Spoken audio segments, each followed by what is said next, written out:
Assalamu alaikum class, how are you all? I hope you are fine. Today we have to read our page number 7 of chapter number 1 which is safety rules for a laboratory. आज हम पढ़ेंगे कि laboratory में काम करने के लिए हमें क्या क्या सेफ्टी रूल्स को फॉलो करना पड़ता है. Working in a laboratory can be dangerous. Laboratory में काम करना जो है वो ख़तरनाक हो सकता है. ब्रेकिंग ऑफ ग्लास सेपरेटर्स और chemicals please may lead to serious accidents. अगर कोई कांच टूट जाता है या कोई केमिकल आपके ऊपर गिर जाता है तो ये एक सीरियस एक्सीडेंट के तौर पे होगा.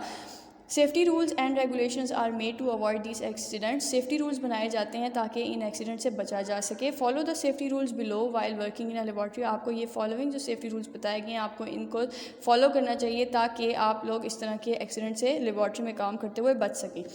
Ask for assistant to approach and handle chemicals और एपरेटस. आप अपने साथ एक असिस्टेंट रखें जो कि आपकी हेल्प करे ताकि जब आप कोई केमिकल से काम कर रहे हो या कोई एपरेटस से काम कर रहे हो तो वो आपके साथ उसको पकड़े, उसको हैंडल करे.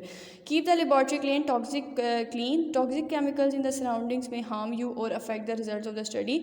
अपनी लेबॉर्ट्री को हमेशा साफ़ सुथरा रखें क्योंकि यहाँ पे जो जहरीले केमिकल्स हैं आपके इर्द गिर्द लेबॉर्ट्री में हो सकते हैं जो कि आपको भी अफेक्ट कर सकते हैं और स्टडी को भी आपकी अफेक्ट कर सकते हैं. Wear gloves, lab coats and glasses while performing experiments to avoid contact with chemicals. आप हमेशा जो है काम करते हुए ग्लव्स पहने, लैब कोट्स पहने और ग्लासेस पहने ताकि कोई भी केमिकल आपको ना लग सके. Avoid eating in the laboratory as it is full of hazardous substances. आप जब भी लेबॉर्ट्री में हों तो आप उसमें कोई भी खाने वाली चीज़ ना लेके जाएं, उसमें खाना ना खाएं क्योंकि वहाँ पे ऐसे जहरीले केमिकल्स होते हैं जो आपको नुकसान पहुँचा सकते हैं.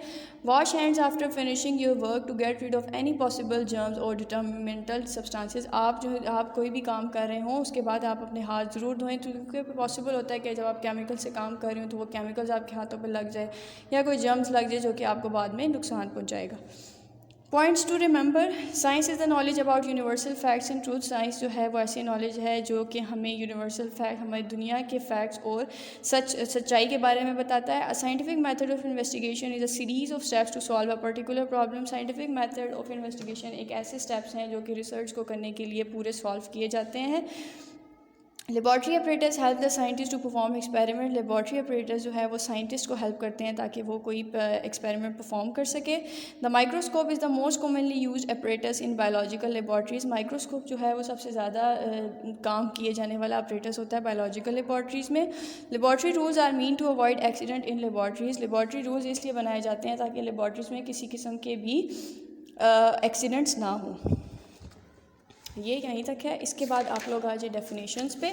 आप लोगों ने ये वाली डेफिनेशंस करनी है. साइंस की, हाइपोथेसिस की, थ्योरी क्या होती है, साइंटिफिक लॉ क्या होता है, लेबॉर्ट्री क्या होती है, माइक्रोस्कोप क्या होता है.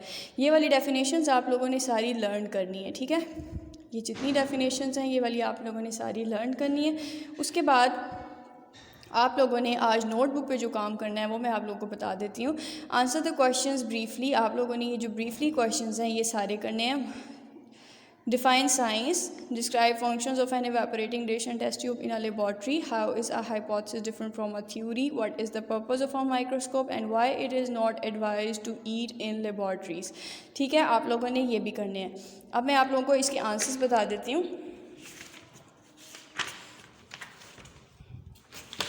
Define science. The word science is obtained from a Latin word scientia meaning knowledge.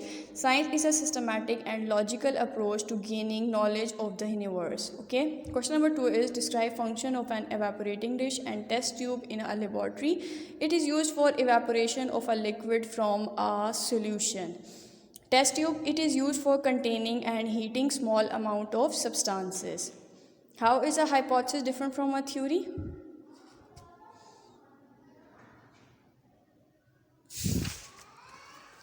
आप लोगों ने ऐसे बनाना है कि यहाँ पे आप लोगों ने 2 कॉलम्स बनाने हैं. एक पे आप लोगों ने लिखना है हाइपोथेसिस, एक पे आप लोगों ने लिखना है थ्योरी और इस तरह आप लोगों ने इसका डिफरेंस बनाना है. हाइपोथेसिस है it is a statement which is basically a guess और अ प्रेडिक्शन.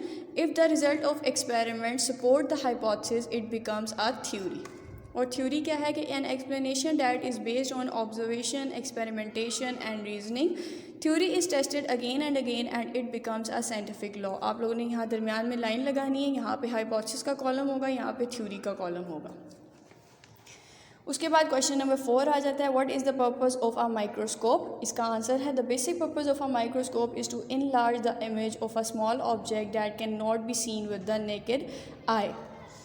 उसके बाद question number 5, why it is not advise to eat in laboratories. It is not advise to eat in laboratories because laboratory is full of hazardous substances which may cause serious disease. ये इसका answer है. ठीक है, ये आप लोगों ने बिल्कुल एग्जैक्ट इसी फॉर्मेट पे लिख लेना है. उसके बाद now come to the exercise, choose the correct options. Our scientists noticed a sudden decline in goat population in a specific community. Which type of the scientific method of investigation should be used by him? एक scientist ने sudden ये observe किया है कि गोट population specific community में कम हो रही है, तो उसे कौन सा साइंटिफिक मेथड ऑफ इन्वेस्टिगेशन अपनाना चाहिए. तो इसका answer hypothesis, observation, analysis and experimentation. इसमें कौन सा है? इसमें है एनालिसिस, यानी कि वो एनालिसिस करेगा और फिर देखेगा कि गोट पॉपुलेशन अगर कम हो रही है तो वो किस वजह से कम हो रही है. Next is a dash is use to transfer a specific amount of a liquid. अगर हमें किसी लिक्विड को एक जगह से दूसरी जगह ट्रांसफ़र करना हो तो हम क्या चीज़ यूज़ करेंगे? हम यूज़ करते हैं pipette. Which of these is not a flask. इन चारों चीज़ों में फ्लास्क कौन सा नहीं है? ये टेस्ट ट्यूब है, ये फ्लास्क नहीं है. Which of these is not a safety rule to be followed in laboratories. इनमें से कौन सा ऐसा सेफ्टी रूल है जो लेबॉर्ट्री में नहीं हमें ज़रूरत पड़ता? Dress properly, eat in a lab, ask for assistance, keep the area clean. हमें ड्रेस प्रॉपरली करने की ज़रूरत नहीं होती लेबॉर्ट्रीज़ में. A dash connects the base of the microscope with the body tube is arm. The result of scientific experimentation, true false हैं आपके आगे. The result of scientific experimentation always support hypothesis, यानी कि आपके साइंटिफिक एक्सपेरिमेंटेशन का जो result होता है वो हमेशा हाइपोथेसिस को सपोर्ट करता है. रॉन्ग. इसका आंसर है false. We should work okay. So next is we should work cautiously in laboratories. हमें लेबॉर्ट्रीज़ में बहुत ध्यान से काम करना चाहिए. इसका आंसर है true. An objective lens magnifies the object under a microscope. Objective lens जो है वो ऑब्जेक्ट को मैग्नीफाई करता है. This is true. A Bunsen burner is use for heating. Bunsen burner को हीटिंग पर्पज़ के लिए यूज़ किया जाता है. इसका आंसर भी है ट्रू. आप लोगों ने इसकी एक्सरसाइज और इसके नोटबुक के क्वेश्चंस बिल्कुल सही तरीके से करने हैं. कोई स्पेलिंग मिस्टेक नहीं होनी चाहिए. इंशाल्लाह हम लोग कल आगे कंटिन्यू करेंगे. टिल देन अल्लाह हाफिज़.